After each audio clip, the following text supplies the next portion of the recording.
U D F ചർച്ചകളൊന്നും ഇല്ലല്ലോ. എനിക്ക് അങ്ങനെ ചർച്ച നടക്കുന്നത് അറിയില്ല. അവരുടെ ക്യാമ്പിലെ ചർച്ച ഞാനെങ്ങനെ അറിയാം? അൻവറുമായിട്ട് ചർച്ച നടത്തുന്നു. യു ഡി എഫ് നേതൃത്വം എന്ന് പറയുന്നത് യു ഡി എഫ് ചെയർമാനാണല്ലോ അല്ലേ? അദ്ദേഹം ഒരു ചർച്ചയും നടത്തിയിട്ടില്ല, അദ്ദേഹം ഒരു വിളിയും വിളിച്ചിട്ടില്ല. ചർച്ച നടത്തുന്നത് ഇപ്പോൾ കോൺഗ്രസ് ലീഡർഷിപ്പിൽ നിന്നുണ്ട്, മുസ്ലിം ലീഗ് ലീഡർഷിപ്പിൽ നിന്ന്, അതൊക്കെ വ്യക്തിപരമായ ചർച്ചകളാണ്. വ്യക്തിപരമായ ബന്ധങ്ങളുടെ അടിസ്ഥാനത്തിൽ ആ ലീഡർഷിപ്പിലുള്ള ആളുകൾ വ്യക്തിപരമായ എൻ്റെ ബന്ധം ഉള്ളത് കൊണ്ട് അതുമായി ബന്ധപ്പെട്ട് അവർ ഈ പറയുന്ന കാര്യങ്ങൾ സംസാരിക്കുന്നുണ്ട്. ഒരു മുന്നണി പ്രവേശനം എന്നുള്ളത് ഇനി സാധ്യതയുണ്ട്? അല്ല, ഇവിടെ നിങ്ങൾ ആദ്യം മനസ്സിലാക്കേണ്ടത്, ഈ തെരഞ്ഞെടുപ്പ് PV അൻവറിനെ ഒതുക്കാനാണോ യു ഡി എഫ് ചെയർമാൻ ഉദ്ദേശിക്കുന്നത്, അതല്ല പിണറായി ഒതുക്കാനാണോ? ഒരു തെരഞ്ഞെടുപ്പ് രംഗത്താണല്ലോ, നോമിനേഷൻ 2 ദിവസം കഴിഞ്ഞാൽ കൊടുക്കണം. അപ്പോൾ കേരളത്തിലെ ജനങ്ങളൊന്ന് ചിന്തിച്ചാൽ മതി, ഇതിൻ്റെ ആത്യന്തികമായ ലക്ഷ്യം PV അൻവറിനെ ഒതുക്കലാണോ അതോ പിണറായിയെ ഒതുക്കലാണോ യു ഡി എഫ് ചെയർമാൻ്റെ ഉദ്ദേശം? ഇത് വളരെ ക്ലിയർ അല്ലേ? PV അൻവറിനെ ഒതുക്കാനാണ് ഈ തെരഞ്ഞെടുപ്പ് ഉപയോഗിക്കുന്നത് എന്നുള്ളത്. എന്തിനാണ് ഒതുക്കുന്നത്? ഞാനും അദ്ദേഹം തമ്മിൽ എന്ത് പ്രശ്നമുള്ളത്? ഈ കോലത്തിൽ അദ്ദേഹം ഒരു നിലപാടെടുക്കേണ്ട ഒരു പ്രശ്നങ്ങളും ഞങ്ങൾ തമ്മിലില്ല. അപ്പോൾ അതിൻ്റെ പിന്നിൽ ഒരു നിഗൂഢമായ എന്തോ ലക്ഷ്യം അദ്ദേഹത്തിനുണ്ട്. അതൊരു പക്ഷേ യു ഡി എഫ് ലീഡർഷിപ്പ് ഇപ്പം മനസ്സിലായിട്ടുണ്ടാവില്ല. ആ നിഗൂഢ ലക്ഷ്യം എന്താണ് എന്ന് നമ്മൾ അന്വേഷിച്ചുകൊണ്ടിരിക്കുകയാണ്. അതിൻ്റെ ഏകദേശ രൂപമൊക്കെ നമുക്ക് കിട്ടിയിട്ടുണ്ട്. നമ്മളൊരു കാര്യം ജനങ്ങളോട് പറയുമ്പോൾ അതിൻ്റെ സത്യാവസ്ഥ മനസ്സിലാക്കണം. ഞാൻ ഈ കാര്യം AICCയുടെ ബഹുമാനപ്പെട്ട ജനറൽ സെക്രട്ടറി KC വേണുഗോപാലാണല്ലോ. ഒരു പ്രശ്നങ്ങൾ ഉണ്ടാകുമ്പോൾ ഒരു അതോറിറ്റിയോട് കഴിഞ്ഞില്ലെങ്കിൽ പിന്നെ അതിൻ്റെ അടുത്ത അതോറിറ്റിയോട് സംസാരിക്കും. ഞാൻ അദ്ദേഹത്തിലാണെന്ന് പ്രതീക്ഷ അർപ്പിച്ചത്. നിങ്ങൾക്കറിയാം, ഞാൻ പറഞ്ഞാണ്, ജനങ്ങളോട് പറഞ്ഞതാണ്. അദ്ദേഹത്തെ കാണാൻ വേണ്ടിയിട്ട് ഇന്നലെ 5 മണിക്ക് എന്നോട് കോഴിക്കോട് എത്താൻ വേണ്ടി പറഞ്ഞു. ബഹുമാനപ്പെട്ട കുഞ്ഞാടി സാഹിബ് അടക്കം ഇടപെട്ടിട്ടാണ് KCയെ വിളിച്ച് പറയുന്നത് അൻവറിന് സംസാരിക്കാനുണ്ട്, ഓക്കെ എന്ന് പറഞ്ഞതാണ്. അദ്ദേഹം ഓക്കെ പറഞ്ഞതാണ്. അതിൻ്റെ അടിസ്ഥാനത്തിൽ കോഴിക്കോട് ഉത്തരവാദിത്തപ്പെട്ട നേതാക്കന്മാർ വിളിച്ചിട്ടാണ് ഞാൻ കോഴിക്കോട് ചെല്ലുന്നത്. 5 മണി തൊട്ട് 7:45 വരെ ഞാൻ കാത്തിരുന്നു. 5 മണി തൊട്ട് 7:45 വരെ കോഴിക്കോട് ടൗണിൽ ഞാൻ കാത്തിരുന്നു.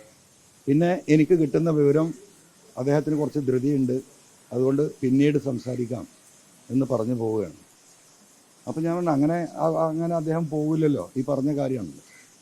അപ്പോൾ കോൺഗ്രസ്സിലെ തന്നെ ഉത്തരവാദിത്തപ്പെട്ട ഈ പറയുന്ന യു ഡി എഫ് ചെയർമാനുമായി ബന്ധപ്പെട്ട ആളുകൾ പറഞ്ഞു, അദ്ദേഹം പറഞ്ഞു, അൻവറുമായി നിങ്ങൾ സംസാരിച്ചാൽ ഞാൻ UDF ചെയർമാൻഷിപ്പ് ഞാൻ രാജിവെക്കും. VD സതീശൻ, അതെനിക്ക് സഹിക്കാൻ കഴിയില്ല, അതെനിക്ക് എൻ്റെ അഭിമാനക്ഷത ഉണ്ടാവും. അതുകൊണ്ട് നിങ്ങൾ ആരാണോ നിങ്ങൾ വന്ന് തെരഞ്ഞെടുപ്പ് നടത്തിക്കോ, ഞാൻ പറവൂരിലേക്ക് തിരിച്ചു പോകുമെന്ന് അദ്ദേഹം പറഞ്ഞത്. പിന്നെ KC എന്ത് ചെയ്യാൻ പറ്റും? KCക്ക് പരിധികളില്ലേ? അദ്ദേഹത്തിന് അങ്ങേയറ്റത്തെ ആഗ്രഹം ഈ വിഷയം തീരണമെന്ന് അദ്ദേഹത്തിനുണ്ടായിരുന്നു. അദ്ദേഹം എയർപോർട്ടിൽ നിന്ന് ഇറങ്ങുമ്പോൾ അദ്ദേഹം പറഞ്ഞത് നമ്മളെല്ലാവരും കേട്ടതാണ്. എന്താ അദ്ദേഹം പറഞ്ഞത്? പിണറായിസത്തിനെതിരെ പോരാട്ടം തുടങ്ങി വെച്ച് MLA സ്ഥാനം രാജിവെച്ചിട്ടാണ് അദ്ദേഹം ഇറങ്ങി വന്നത്. അദ്ദേഹം രാജിവെച്ചത് കൊണ്ടാണല്ലോ ഈ തെരഞ്ഞെടുപ്പ്. അദ്ദേഹത്തിൻ്റെ വാക്കാണ്. അദ്ദേഹത്തിന് അത് ഓർമ്മയുണ്ട്. പക്ഷെ അത് ഓർമ്മയില്ലാത്ത ചില ആളുകൾ ഇവിടെ ഉണ്ട്. ഞാനൊന്ന് ചോദിക്കട്ടെ കേരളത്തിലെ ജനങ്ങളോട്, ഞാൻ അന്ന് രാജിവെക്കുന്ന ദിവസം ഞാൻ പറയുകയാണ്, ഈ പിണറായിസത്തിനെതിരെയുള്ള പോരാട്ടം നിലമ്പൂരിൽ ഞാൻ തുടരും. ഞാൻ പിണറായിക്ക് LDFനെതിരെ അവിടെ സ്ഥാനാർത്ഥിയായി ഞാൻ മത്സരിക്കും. ജനങ്ങൾ എന്നെ സഹായിക്കണം. ഈ ഗവൺമെൻറ്റിൻ്റെ ചെയ്തികൾക്കെതിരെയാണ് ഞാൻ രാജിവെച്ച് പുറത്തിറങ്ങുന്നത് എന്ന് ഞാൻ പറഞ്ഞിരുന്നെങ്കിൽ ഈ VD സതീശൻ അടക്കമുള്ളവർ ഇപ്പം നിങ്ങൾക്ക് വോട്ട് വയ്ക്കുന്ന രംഗത്താണ് ഉള്ളതല്ലേ? വല്ല അഭിപ്രായ വ്യത്യാസം ഉണ്ടാവുമോ? ഞാനെന്താ പറഞ്ഞത്? മലയോര മേഖലയിലെ വിഷയങ്ങളുണ്ട്. മലയോര മേഖലയിലെ ഒരു കുടിയേറ്റ കർഷകനായ ഒരു വ്യക്തിക്ക് ആ സീറ്റ് കൊടുത്ത് നിങ്ങൾ പരിഗണിക്കണം. അദ്ദേഹം DCC പ്രസിഡന്റ് കൂടിയാണ്. ഇതിൻ്റെ ഒരു ചെറിയ ഡിമാൻഡ് റിക്വസ്റ്റാണ് എന്നാണ് ഞാൻ പറഞ്ഞത്. അത് ഭയങ്കര പാതകമായി. സാധാരണ ഒരു MLA രാജിവെക്കുമ്പോൾ എന്താ ചെയ്യുക? ഈ രാഷ്ട്രീയ മാറ്റത്തിൻ്റെ ഭാഗമായിട്ട് രാജിവെച്ച് പിറ്റേ ദിവസം തന്നെ അപ്പുറത്ത് മത്സരിക്കുക ചെയ്യുക. ഞാൻ അന്ന് പറഞ്ഞിരുന്നെങ്കിൽ ആരെങ്കിലും തടുക്കുമോ?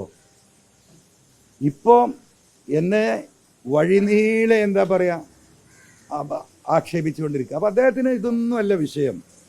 നിങ്ങൾ വിചാരിക്കുന്നത് പോലെയല്ല. UDFൻ്റെ ബഹുമാനരായ നേതാക്കളോട് എനിക്ക് അങ്ങേറ്റത്തെ കടപ്പാടുണ്ട്. കോൺഗ്രസിൻ്റെ K സുധാകരനടക്കം, രമേശ് ചെന്നിത്തലയടക്കം, K മുരളീധരനടക്കം ആളുകൾ നിരന്തരമായി എന്നോട് സംസാരിച്ചു കൊണ്ടിരിക്കുന്നുണ്ട്. മുസ്ലിം ലീഗ് ലീഡർഷിപ്പ് കുഞ്ഞാലിക്കുട്ടി സാഹിബിനോട് ഞാൻ പറഞ്ഞു, നിങ്ങൾ ഇനി ഇത് സംസാരിക്കണ്ട, നിങ്ങൾ എനിക്ക് വേണ്ടി നീ കാല് പിടിക്കേണ്ട ആരെയും, നിങ്ങളത് വിട്ടേക്ക്. എനിക്ക് അദ്ദേഹത്തിൻ്റെ പ്രയാസം ഞാൻ കണക്കിലാക്കണ്ടേ? എത്ര തവണയാണ് അദ്ദേഹം ഈ വിഷയത്തിൽ ഇടപെട്ടത്? അതിൻ്റെ അവസാനമായിരുന്നു മെയ് 2-ാം തീയതിത്തെ UDF യോഗം. ആ UDF യോഗം നടത്താൻ 10 പ്രാവശ്യം അദ്ദേഹം ഈ നേതാക്കളുമായി സംസാരിച്ചിട്ടുണ്ടാവുമെന്ന് വ്യക്തിപരമായി വിശ്വസിക്കുന്ന ആളാണ് ഞാൻ. എന്നിട്ട് ആ യോഗത്തിലൊരു തീരുമാനം എടുത്തു. ലോകത്ത് ആരും കേട്ടിട്ടില്ലാത്തൊരു സംഗതി അസോസിയേറ്റ് മെമ്പർ ആയിക്കോട്ടെ എന്ന് പറഞ്ഞു ഞാൻ. കാരണം എന്താ, ഞാൻ ആദ്യം പറയുന്ന പോലെ ബസ്സിൻ്റെ സ്റ്റെപ്പിലാണെങ്കിൽ നമ്മൾ ലക്ഷ്യത്തെത്തിയാൽ മതിയല്ലോ. ഈ പിണറായിസത്തെ തകർക്കുക എന്ന ലക്ഷ്യത്തിന് ഞാൻ എന്തിനും തയ്യാറായിരുന്നു. അതിനൊന്ന് കൂട്ടിപ്പിടിക്കണ്ടേ? അത് ഡിക്ലെയർ ചെയ്യാൻ ഏൽപ്പിച്ച വ്യക്തി ഇത്രയും ദിവസം അത് ഡിക്ലെയർ ചെയ്യാതെ പിടിച്ചു വെച്ച് അവസാനം ഇപ്പോൾ ഞാൻ നയം വ്യക്തമാക്കണമെന്നാണ് പറയുന്നത്. ഞാൻ തൽക്കാലം നയം വ്യക്തമാക്കാൻ ഉദ്ദേശിക്കുന്നില്ല. എൻ്റെ നയം കേരളത്തിലെ ജനങ്ങൾക്കറിയാം. അദ്ദേഹം ഇപ്പോൾ ഉദ്ദേശിക്കുന്നത് എന്താ അറിയോ? ഒന്നുകിൽ TP ചന്ദ്രശേഖരൻ അല്ലെങ്കിൽ അബ്ദുൽ നാസർ മദറി, ഈ രണ്ടൊരു ഘട്ടത്തിലേക്ക് ഞാൻ എത്തിക്കാൻ അദ്ദേഹത്തിന് സാധിക്കും. അപ്പം ഇരുട്ടിൻ്റെ മറവിൽ എന്നെ വെട്ടിക്കൊന്ന് എന്നെ ഇല്ലായ്മ ചെയ്യണോ? അതല്ല, ഈ പറയുന്ന രീതിയിൽ അബ്ദുൽ നാസർ മദറിയെ ജയിലിലടച്ചതുപോലെ ജയിലിലടച്ച് എന്നെ ഇഞ്ചിഞ്ചായി കൊല്ലണോ എന്ന കൃത്യമായ ധാരണ അദ്ദേഹത്തിനുണ്ട്. ഒരു സ്ട്രാറ്റജി ഉണ്ട്. ഞാനത് മനസ്സിലാക്കണേ. ആയിക്കൊണ്ടിട്ട് എനിക്ക് കഴുത്ത് വെക്കാൻ പറ്റുമോ? അപ്പം എനിക്ക് ഇനി പ്രതീക്ഷ ആ നിലമ്പൂരിലെ പാവപ്പെട്ട ജനങ്ങളിലാണ്. അവർക്ക് വേണ്ടിയിട്ടാണ് ഞാനിന്ന് ഇറങ്ങിയത്. എനിക്കൊരു അധികാരവും അതിന് വേണ്ട. മത്സരിക്കില്ല എന്നല്ല ഞാൻ ഈ പറയുന്ന വിഷയത്തിന്. മത്സരിക്കണോ മത്സരിക്കണ്ടേ എന്നുള്ള കാര്യങ്ങളൊക്കെ ഞങ്ങളുടെ പാർട്ടി സ്റ്റേറ്റ് കമ്മിറ്റി, ഇന്ന് സെക്രട്ടേറിയറ്റ് ഉണ്ട്, നാളെ സ്റ്റേറ്റ് കമ്മിറ്റി ഉണ്ട്, കൂടി ആലോചിച്ചിട്ട് നാളെയോ മറ്റന്നാളോ തീരുമാനിക്കും. അപ്പോൾ അൻവറിനെ ഒതുക്കുന്ന ഒരു തെരഞ്ഞെടുപ്പിലേക്ക് VD സതീശൻ ഈ തെരഞ്ഞെടുപ്പിനെ കൊണ്ടുപോവുകയാണ്. അത് അൻവറിനെ കൊല്ലാനാണ് എന്ന വസ്തുത എനിക്കെങ്കിലും മനസ്സിലാവണ്ടേ?